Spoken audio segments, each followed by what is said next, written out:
जरा गौर से देखिए, ये नाला नहीं नदी है। ये वही नदी है जो लगभग 5 से 6 दशक पूर्व इसमें सालों भर पानी हुआ करता था। मछुआरों के लिए जीविकोपार्जन का आधार था।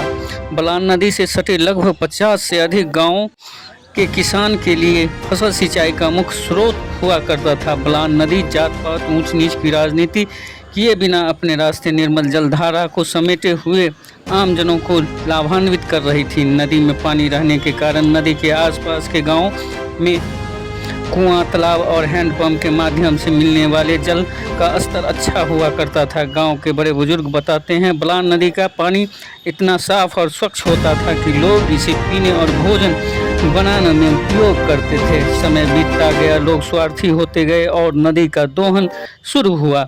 कहीं नदी में अवैध मिट्टी की कटाई की गई तो कहीं नदी का किनारा किछार तक की जुताई कर दी गई, जिसके कारण ऊपरी मिट्टी बरसात के दिनों में वर्षा के पानी के साथ बहकर नदी में जमा होने लगी और नदी की गहराई समाप्त होती चली गई।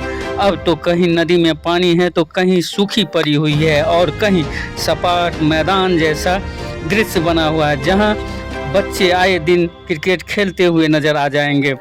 नदी में पानी नहीं रहने के कारण गर्मी के दिनों में भूमिगत जल का स्तर बहुत नीचे चला जाता है, जिसके कारण कुआं, तालाब और हैंडपंप सूखने लगे हैं और उत्पन्न होती है जल समस्या।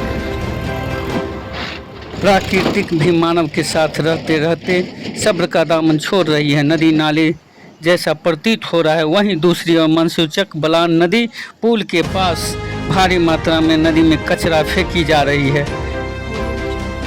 दुनिया